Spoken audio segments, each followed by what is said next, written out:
Meron pa tayong mga guest. Ayan, ito po, meron pa. Welcome back po kay Lawrence Seriola. Yon. Welcome back po. And ang kanyang asawa na si Marisa Seriola. Ayan. Welcome back po sa PBCC. Our call to worship verse is found in Revelation 1, verses 5 to 6. May I request everyone po to please stand up. Revelation 1, verses 5 to 6. And it says, "And from Jesus Christ, the faithful witness, the firstborn of the dead, and the ruler of kings on earth, to him who loves us and has freed us from our sins by his blood, and made us a kingdom, priest to his God and Father, to him be glory and dominion, forever and ever. Amen." Let's all pray. Panginoon na makapangyarihan sa lahat, kami ay lumalapit sa inyo. Nagpapakumbaba, Panginoon, sa inyong presensya. Na kami, Panginoon, nawa ay yung pagkalinisin, Panginoon. Patawarin sa aming mga kasalanan. Nang sa ganun, Panginoon, yung aming pong pagpupuri at pagsambit, Panginoon, ng mga pasasalamat sa inyo ay maging kalugod-lugod, Panginoon, sa inyong harapan. Ready our hearts, Father, sa paikinig, Panginoon, ng iyong salita, sa pagpupuri sa inyo sa umagang ito. Nawa, Panginoon, pangalan niyo lang po ang aming maitaas at wala na pong iba. Sa inyo ang kalwalhatian at pagsamba sa tanging pangalan niyo ng Jesus. Amen.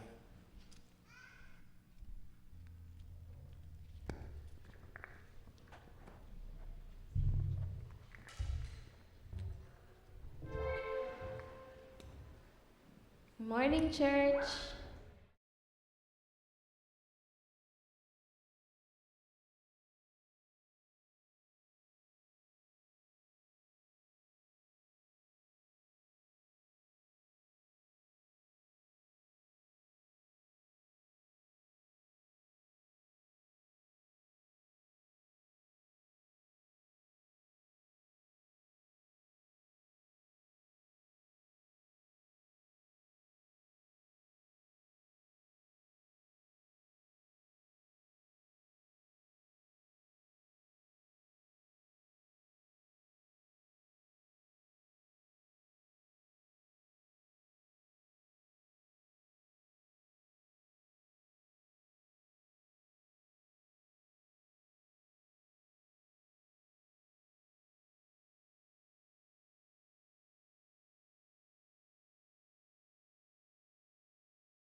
morning. Yan, meron na.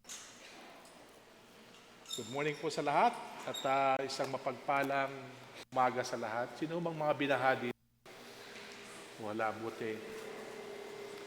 Ate Mila, binaha kayo?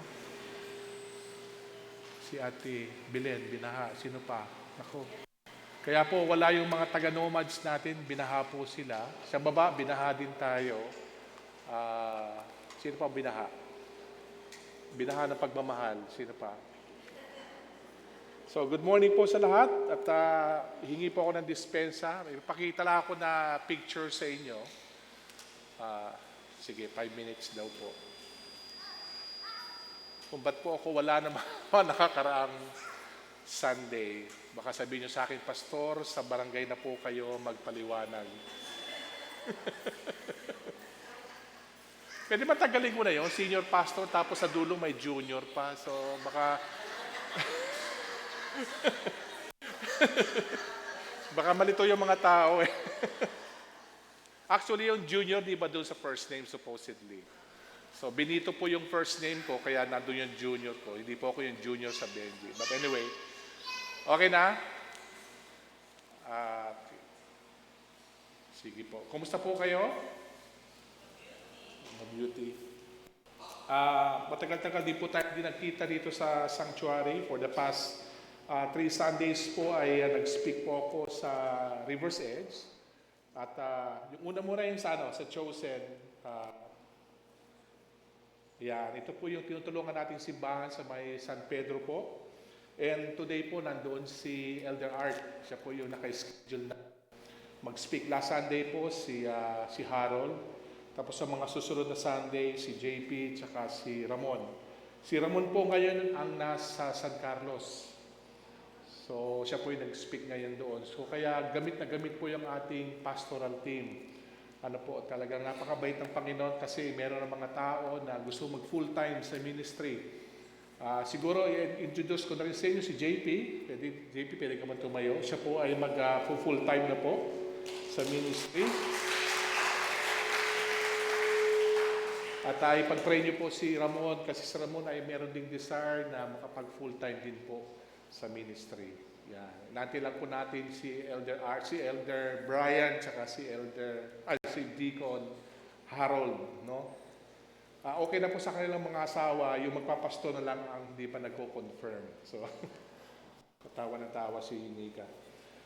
So, nandiyan po kami. Last Sunday, nasa River's Edge ako. The other Sunday po, nandito ako sa Chosen. Last Sunday naman po, ako po yung speaker sa San Carlos. So, ngayon po ako ay kasama nyo ngayong araw na ito. So, for this Sunday po, we'll continue po our study, the book of Mark. And let me go back dun sa few verses po na tinuro sa atin last Sunday ni Pastor Al, which is a lamp under a basket. So, but let's read po ang ating talata ngayong umagang ito. Sige po. Verse 21. And he said to them, is a lamp brought in to be put under a basket or under a bed, and not on a stand? For nothing is hidden except to be made manifest, nor is anything secret except to come to light. If anyone has ears to hear, let him hear. And he said to them, pay attention to what you hear. With the measure you use, it will be measured to you, and still more will be added to you. For to the one who has more will be given, and from the one who has not, even what he has will be taken away. Next. At talo naman tayo sa parable of the seed growing. And he said, the kingdom of God is as if a man should scatter seed on the ground. He sleeps and rises night and day, and seed sprouts and grows. He knows not how. The earth produces by itself first the blade, then the ear, then the full grain in the ear. But when the grain is ripe, at once he puts in the sickle because the harvest has come. And next, the parable of the mustard seed. And he said, with what can we compare the kingdom of God? Or what parable shall we use for it? It is like a grain of mustard seed, which, when sown on the ground, is the smallest of all the seeds on earth. Yet when it is sown, it grows up and becomes larger than all the garden plants and puts out large branches so that the birds of the air can make nests in its shade. With many such parables, he spoke the word to them as they were able to hear it. He did not speak to them without a parable, but privately to his own disciples, he explained everything. Shall we pray? Father God, open up our eyes, our hearts, and our ears as we listen, as we study your word this morning. This is our prayer in Jesus' name. Amen. Let me go through sa unang verse po na binasa natin. And he said to them, it is a lamp brought in to be put under a basket or under a basket and not on a stand. In biblical times, ang ilawan na gamit is made of clay. They put olive oil na may wick or yung may mitsa sa dulo. Of course, hindi po na-invento yung kandila ng araw or electricity ng time ng Panginoon dahil wala pang electrical post na po pwedeng paglagyan. So having this kind of light is very important lalo na pag dumating na ang gabi. Next slide, please. Sige, next slide. Yan. Okay? So sa panahon natin ngayon, hindi uso yung lampara. Mayroon ba gumagamit ng lampara sa atin? No, pag brown out, it's either may rechargeable light ka or kandila ka. Diba? But yung ilaw ay hindi natin inilalagay sa ilalim ng kama, which is yung sinasabi po ng ating talata. You place the light kung saan makapagbigay siya ng magandang liwanag.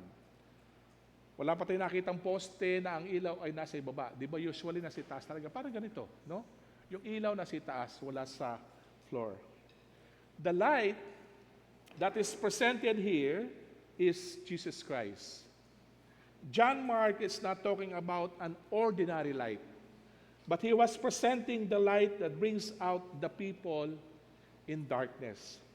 So for our first point this morning, as a follower of Christ, we are all called to spread His light. Yung ilaw ng Panginoon, hindi po natin ilaw. We are called to be a light who needs the light of Jesus. You are called to be a light. Kaya sabihan mo yung katabi mo, ikaw ay tinawag ng Panginoon para maging isang ilaw. But let me reiterate that po, the light that we bear is not our own light. Ang ilaw na ibibigay natin na hindi natin ilaw, kasi kung ilaw lang natin, ang ilaw natin ay sabi nga as ng mga tatanda ay aandap-andap. No? Hindi nagdidire-diretso. Hindi siya magandang ilaw. But ang ilaw na dinadala natin ay ang ilaw na galing sa Panginoong Jesus. Because Jesus Himself is the light that we need. Sa panahon po natin ngayon, there are so many people who are living in darkness. Pag sinabi po natin darkness, yung mga tao na namumuhay sa kasalanan. I don't say na hindi tayo nagkakasala. We still sin. I still sin. That is why we all need the light of God. We all need Jesus' light every day into our lives. And we need to let that light to shine through us so that they may see Jesus, not us. Yung ilaw na yan ay kailangan lumabas sa buhay natin upang ang makita nila ay hindi tayo at ang makita nila ay si Kristo. And that is a big challenge for everyone. How can the people see the light of Jesus in us? Yung simpleng pangungumusta, di po ba? Nag-chat ka sa isang kaibigan, kumusta ka na matagal mo na hindi nakakausap, matagal mo na kayong hindi nakikita, and all of the sudden, no? Nandun na pala siya sa brink of suicide. No, I have some friends na nakakausap ko na, minsan, Pastor, marating na ako sa punto ng buhay ko, ayoko na. Gusto ko ng wakasan ng buhay ko. At sa simpleng pangungumusta, ay nababago ang lahat. The challenge for us, brothers and sisters, that can we be a bearer of Jesus? To be a light bearer of Jesus means to reflect His love, and light to the world, both through our actions and our words.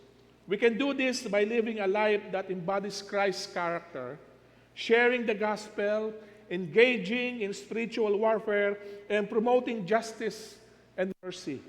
It also involves choosing to walk in His light, keeping His commandments, and courageously testifying of His reality. How can we be light for someone? Paano ba tayo magiging liwanag para sa ibang tao?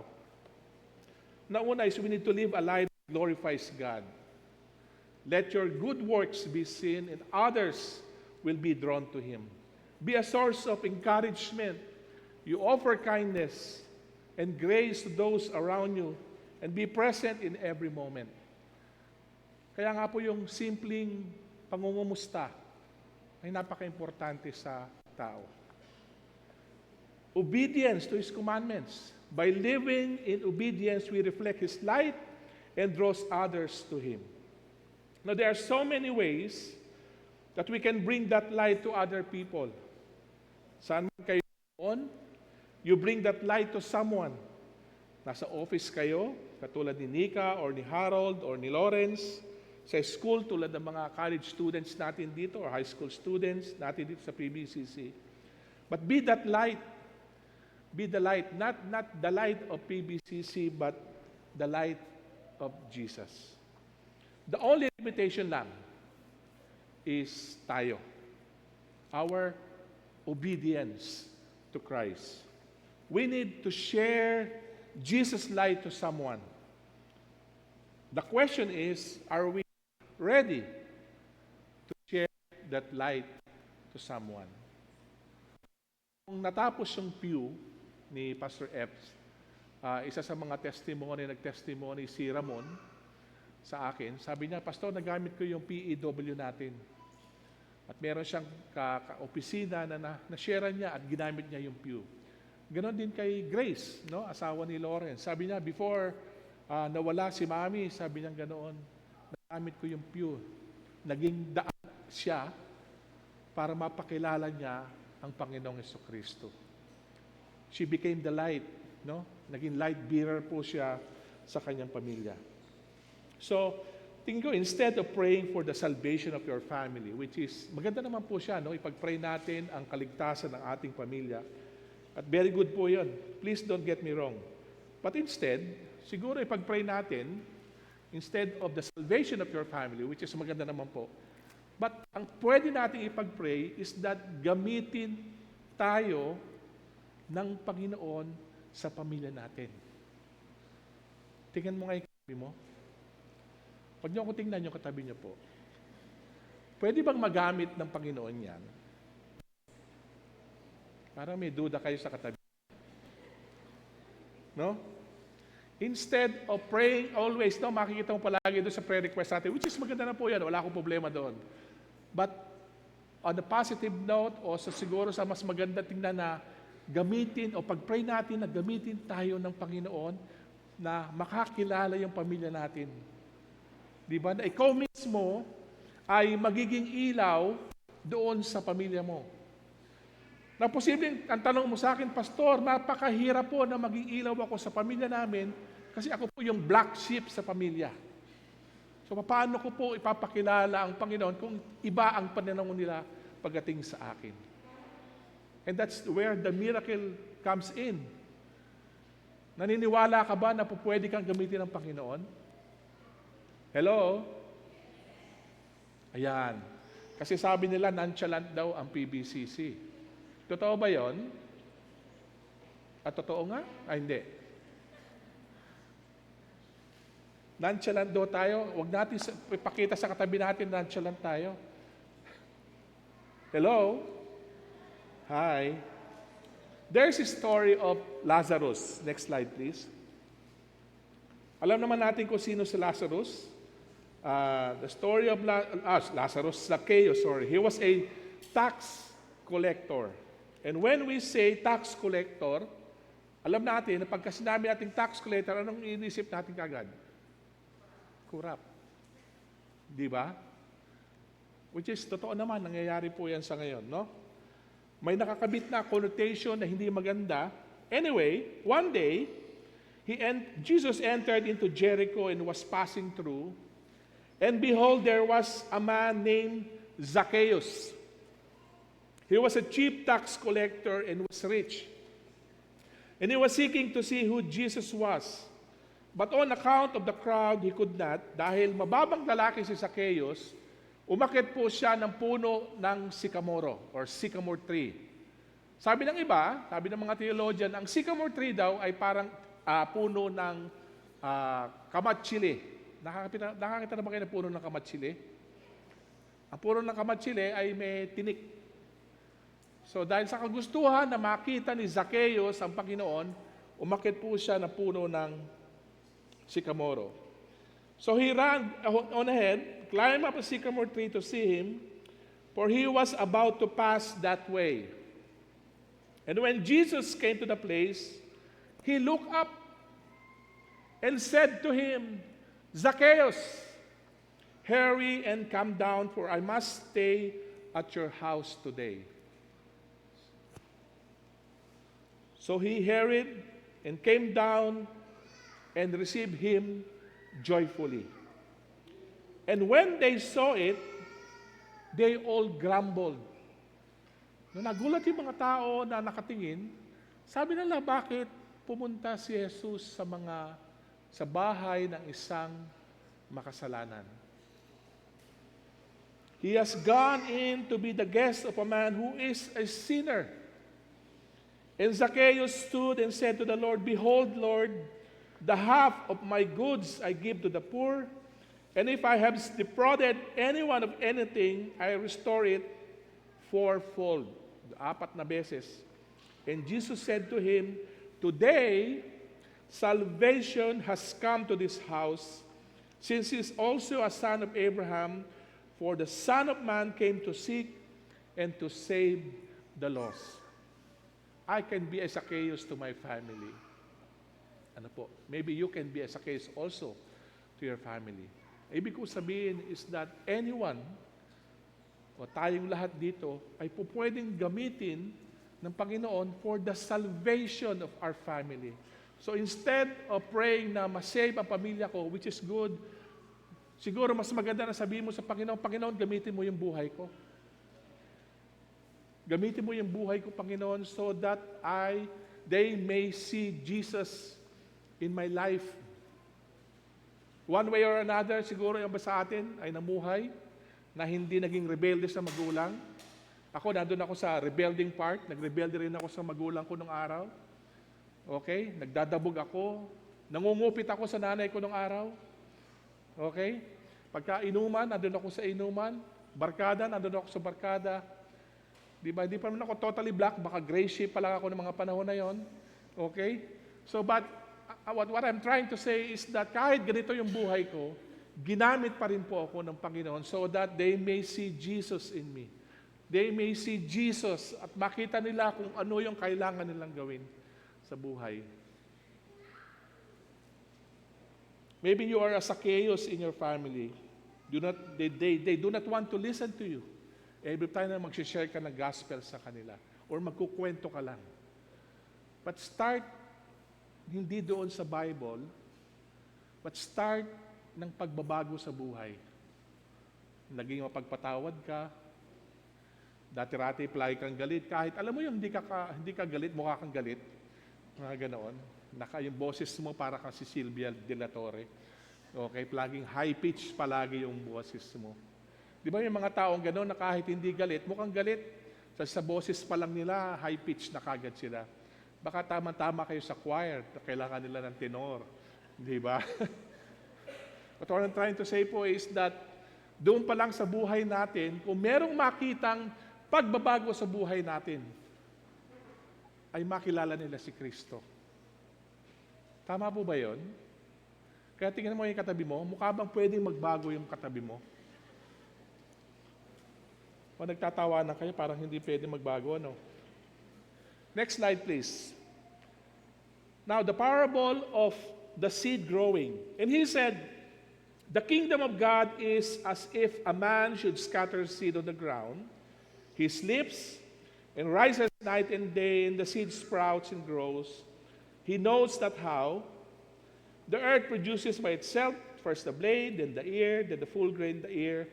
But when the grain is ripe, at once he puts in the sickle because the harvest has come. When I was reading the text, sabi ko, magkaiba ba yung mensahe nito sa unang text na binasa po natin? Well, actually, connected po siya. Ano po, sa ating pag-aaral. I started in the ministry when I was in college po, or sa fourth year high school yata ako noon. Ang una kong ministry ay sa youth, then sa ministry, then po ako sa choir, then sa praise and worship ministry, hanggang sa mag-full-time po ako na pastor bilang intern sa MMBC, at siguro nasa mga 22 years na po ako nasa ministry pagdating sa simbahan. And during the pastoral ministry ko po, I have shared to many lang mabilang kung ilan. And sa pag-share ko po sa mga tao, iba-iba yung response nila pagdating sa gospel. Di ba? Nakapag-share na ba kayo sa tao na minsan ni-snub ka lang o nonchalant lang, wala sila pakiramdam sa iyo, parang baliwala lang yung mga sinasabi mo sa kanila. May mga tao na sinerang ko na 180 degrees nagbago yung buhay nila, hindi dahil sa akin, but dahil sa Panginoon. Nakita mo na agad yung kanilang spiritual maturity. At meron naman na ang tagal. Di ba? May mga tao naman na ang tagal mo na sinasharean ng salita ng Panginoon, pero hanggang sa ngayon, wala ka pa rin makitang pagbabago sa buhay nila. Namuti na ang mga buhok mo sa ulo, pero wala pa rin. Parang gusto mo nang sumuko, parang nakakapagod na. Hindi po ba? But let this text be an encouragement po sa ating lahat at sa akin din po. Ang sabi ng verse 26, the kingdom of God is as if a man should scatter seed on the ground. He sleeps and rises night and day, and the seed sprouts and grows. And this is what yung milagro, no? Ang sabi doon, he knows not how. Hindi niya alam kung paano tutubo yung seed na in-scatter niya. What does the man do with the seed? He scatters them. Then after that, he sleeps and rises again in the morning and scatters the seed again on the next day. The seed is the Word of God. He scatters them, ibig sabihin, he shares the Word of God. Siguro sa pamilya niya, kung saan man. Then after a whole day of sharing the Word of God, he retires for the night and wakes up again in the morning, then shares the Word of God again the next day. Now you may ask, Pastor, araw-araw ba yung gagawin ko na mag-share lang ako ng gospel? Kung kaya mo, mas maganda ba? But hindi meron tayong regular na routine na ginagawa sa bahay, especially kung kayo po ay mapasok sa trabaho, papasok sa school. But what is Jesus saying about the parable? The seed is the Word of God, as I have mentioned kanina, and we as believers, as followers of Jesus Christ, we need to scatter that seed to everyone or to someone. The discouragement for many of the pastors, or baka yung iba sa atin dito, is that may mga question ba kayo na minsan, bakit hindi kaya siya lumalago sa Panginoon? Hanggang nahusgahan mo na siya. Siguro di siya nagbabasa ng Bible. Siguro wala siyang devotion. Siguro wala siyang pananampalataya. Siguro mababaw yung pananampalataya niya. O siguro hindi talaga siya nakakilala sa Panginoon nung tinanggap niya. Baliwala. Di ba? Ano bang kailangan kong gawin para lumago yung taong ito? Maybe in your family, sa parents nyo, kapatid nyo, you are sharing the Word of God for so many years, pero walang nangyayari, walang nakikitang pagbabago doon sa buhay niya. My encouragement for all of us is that we need to continue sharing the Word. Mapapagod tayo, pero pwede naman magpahinga. Hindi po ba? Look at how Jesus describes the kingdom of God. All we need to do, which is, alam ko na hindi ganun kadali para sa ating lahat, is to focus on spreading the seeds. That's our main focus, mga kapatid, which is the Word of God. And let God do His work. Let's just continue to scatter the seed. In 1 Corinthians chapter 3, verse 6, it says, I planted, sabi ni Pablo, I planted, Apollos watered, but God gave the growth. But God gave the increase. Si Apollos, he was a gifted preacher po. Kaya sabi ni Pablo, ako yung nagtanim, si Apollos ang nagdilig, pero ang Panginoon ang nagpalago. Ang Panginoon ang nagpalaki. We all know si Billy Graham, hindi po ba? Some of you have attended his crusade, no? Back in 1977. I was only 10 years old back then, but yung iba-iba siguro inabutan nila Ate Juris saka ni Kuya Reggie, no? When Billy Graham came to the Philippines. Billy Graham scatters seed to 215 million in his lifetime and to 400 crusades. At nung dumating po siya sa Pilipinas in 1977, almost 500,000 attended, or over 22,000 people gave their lives to Jesus Christ in 4 days sa Rizal Park. Billy Graham is like Paul. He was the one scattering the seeds. He was an evangelist. Siya ay nagpapahayag ng salita ng Panginoon. Who is Apollos? Ang Apollos noong that time is yung mga simbahan na nagdala ng members nila doon sa Rizal Park, at after nilang mabahagi na ni Billy Graham yung mga tao, sila ngayon ang magpa-follow up. Sila yung magdi-disciple doon sa mga nag-attend sa crusade ni Billy Graham. So he is the one making the follow-up, the discipling, the teaching, the mentoring of the people. Now who makes it grow? Walang iba kundi ang Panginoon. He is responsible in the growth of every Christian. Kaya minsan, you feel discouraged. Sabi mo, tagal ng Kristiyano. Pero bakit ganun pa rin ang buhay niya? Di ba? Dumating na ba kayo sa point na gano'n na just want to give up to that person? Na ayoko na, pagod na ako, pastor. Okay lang mapagod, pwede magpahinga. Then after mo magpahinga, tumuloy ka. Maybe your husband is not attending church. Your children is not attending church. Just continue to pray. Again, sino nagpapalago? Ang Panginoon. Yung Bible study ko po every Wednesday kay Ate Bubut, it's really a blessing for me. Ano po? Nung una, kami lang ni Ate Bubut nag-uusap.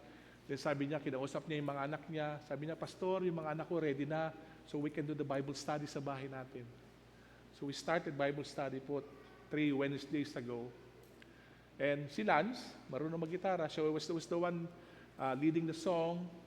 Tapos, 2 Wednesdays na umate na yung kanyang anak na babae na si Lian, kasama yung kanyang partner na si Ian, together ng kanilang anak na babae. And I don't know how long na pinagpipray ni Ate Bubot na magkaroon ng Bible study doon sa lugar nila. And the children was very happy. Sabi niya, Pastor, salamat for this opportunity. It's not me. Again, it's not me, it's the Lord. Ano po, na nagdabuksan ang bahay nila para sa salita ng Panginoon.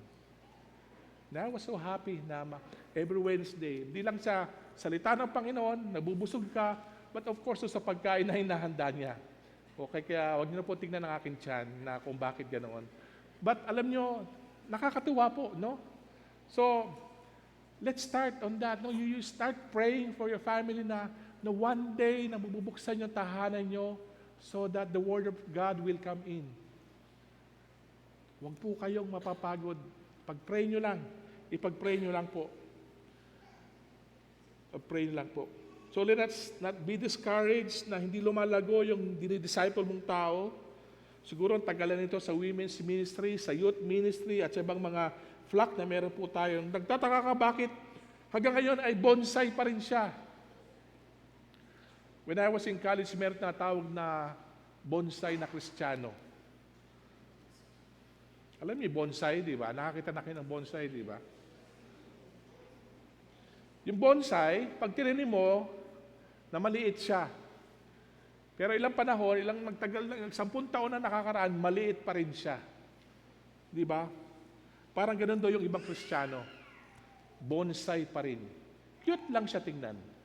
Pero wala kang pakinabang. Di ba? Minsan mga Kristiyano raw ganun, bonsai. Tingnan mo yung katabi mo, bonsai ba yan? Last month po, we scatter seeds sa DBBS with 88 kids. I don't know, sabi ng iba, it is the biggest number that we had sa DBBS po natin. Just so happen lang po na nagbumisita sila sa Teacher Rochelle, si Iyang, tsaka yung anak niya. No, nasayang lang, no, binaha po yung mga kaibigan natin, mga kasamahan natin sa Nomads, kaya wala po sila rito ngayon. But I believe na yung pag-scatter natin ng seed na to, alam po, yung mga upuan dyan na walang nakaupo, we need to pray for that so that people may come in and sit to that seat at makarinig po sila ng salita ng Panginoon.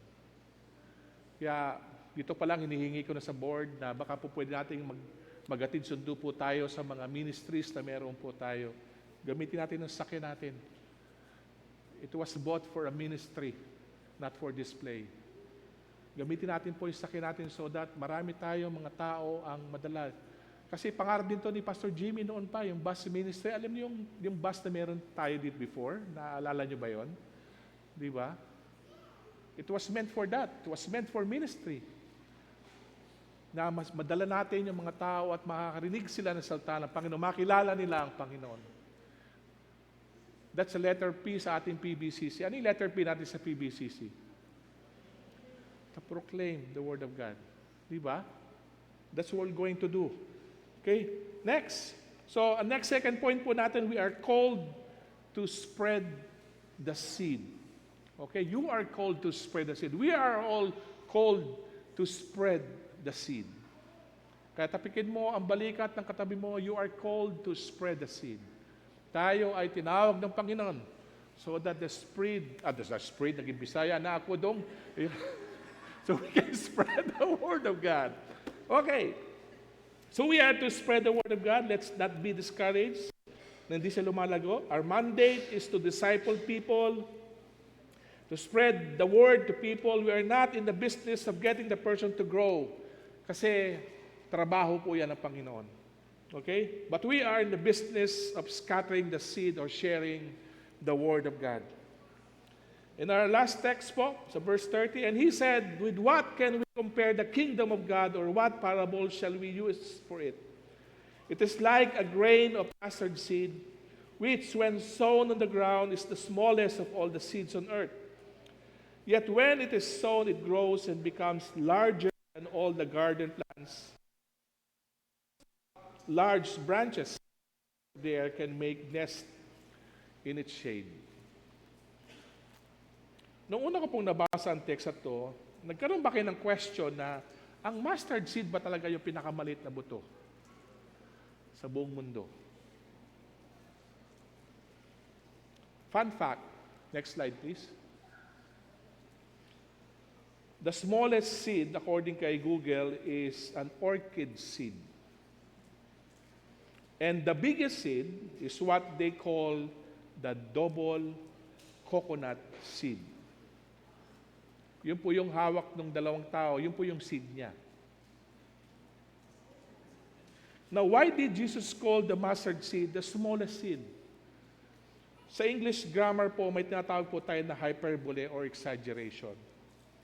But the exaggeration of the text is not on the mustard seed. Jesus is making a point that kasing liit man ng mustard seed ang itinanim mo sa isang tao, pag tumubo siya, ay magiging malaki din siya pagdating ng panahon. If we go back sa previous text po natin about scattering seeds, that what we need to do. Na kahit ganoon kalaking seed ang ilagay mo. A simple prayer to a person, di ba, na noon mo lang na-meet, nagkausap kayo, at narinig mo yung problema niya, at nagkaroon ka ng discernment na, maybe I could pray for this person. Di ba meron tayong gano'n? Minsan, noong mo lang na-meet, noong mo lang nakilala, nagkausap kayo, nagkaroon ka ng discernment, at nagkaroon ka ng burden doon sa tao na yon, and you ask the person, pwede ba kita ipag-pray? Ako marami akong gano'n, na minsan nakatabi ko lang sa ospital, nag-aantay ako, then nagkausap kami nung katabi ko, tapos narinig ko yung problema niya, then nung pinag-pray ko siya, parang ang sarap sa pakiramdam. Di ba? When I was in high school po, yung pinsan ko sa mother's side, ang naglakas loob sa akin na mag-share ng gospel. And she was very instrumental sa akin para makakilala po ako sa Panginoon. I did not know how much about the verses, no? Yung John 3:16. Di ko alam. Basta binasa ko lang siya. I just followed her when she prayed the salvation's prayer. And little did I know that she planted a seed in my heart. And when I started attending the church, some friends continued to water the seed in my heart. A pastor in a nearby church in Cubao, where we live, started a Bible study in our apartment.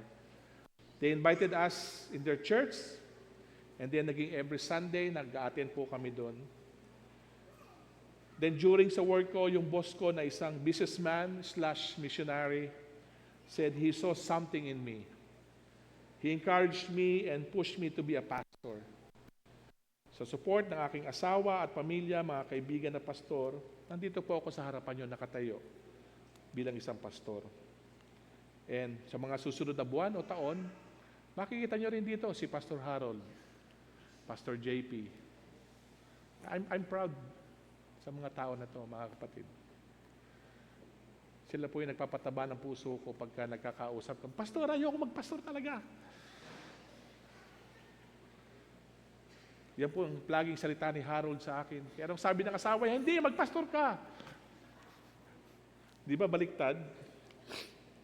Third point, we are called to take part in the expansion of His kingdom. And from that small seed, God made it grow where I am now. As we continue to minister, we need to remember na may purpose kung bakit tayo nandito ngayon. Just continue to share the Word of God. Continue to scatter the seed. Yung pag-share natin sa edad, but nasa puso natin siya. Because we are called to disciple. We are called to share the Word of God. Tinanong nyo na ba ang sarili nyo na, bakit ba ako nasa ministry na ito? Di ba? Bakit ba ako nilagay ng Panginoon dito? Because you have that purpose. Yun ang palagi sinasabi sa akin ni Elder Joey, ba't ako natin ito simbahan? Kasi meron akong purpose sa buhay. Let us not miss that small window of opportunity to plant that small mustard seed, to the heart of the people. You grab every opportunity. Saan man kayo nandoon, saan man kayo dali ng Panginoon, you grab that small seed ng mustard seed at i-plant mo yun doon sa tao nangangailangan ng salita ng Panginoon. Again, ministry is tiring. Okay lang po yan. Mapagod, magpahinga kayo. Then after that, let's continue to scatter the seed, which is the Word of God. Shall we pray?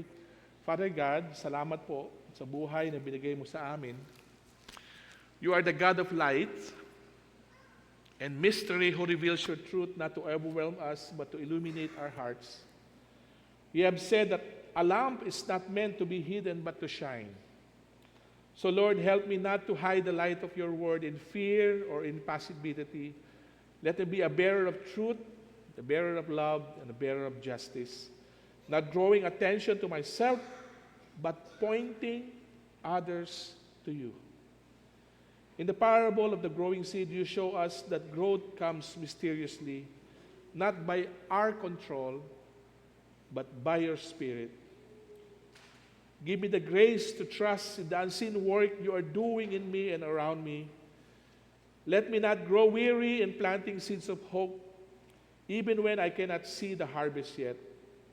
And Lord, like the mustard seed, let my faith be humble, small perhaps in the eyes of the world, but planted in you. May it grow beyond expectation, sheltering others, giving life, becoming a place of peace and refuge. And Jesus, thank you for teaching us the parables, inviting us to seek, to listen, to wonder. Open my ears to truly hear, and my heart to truly respond. This is our prayer in Jesus' name. Amen. Good morning, praise the Lord.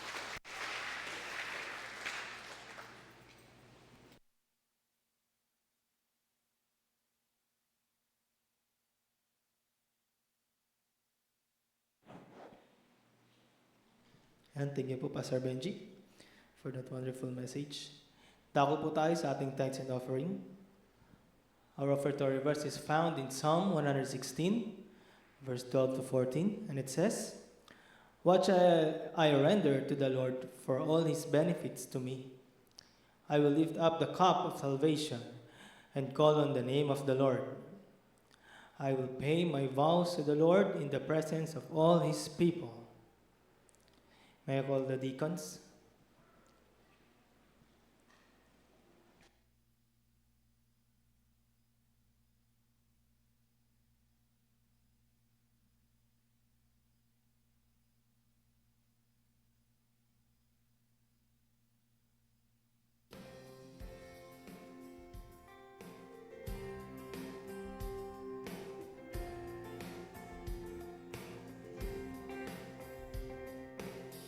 I come before you today.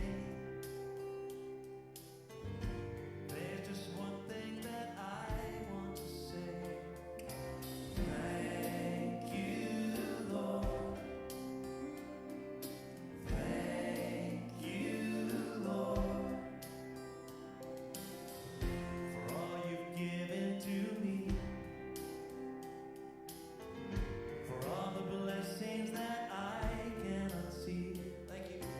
Thank you, Lord. Thank you, Lord. With a grateful heart, with a song of praise, with an outstretched arm, I'll bless your name and thank you, Lord. I just want to thank you, Lord.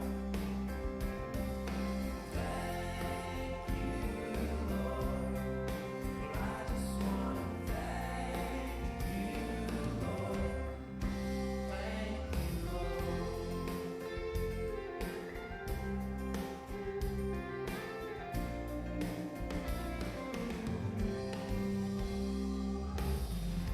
For all you've done in my life, you took my darkness and gave me your light. Thank you, Lord. May I request everyone to please stand up?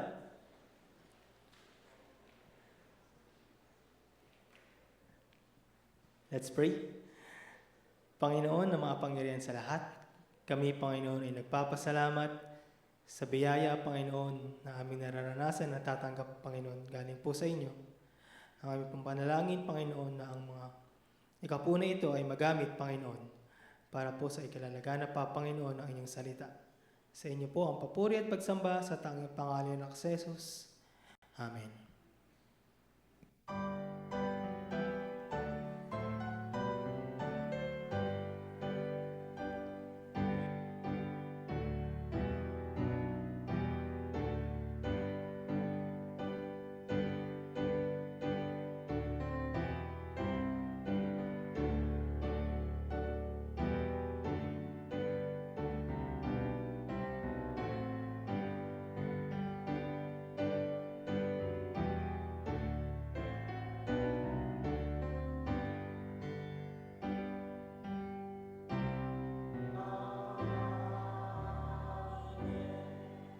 I call Pastor Benji for the benediction.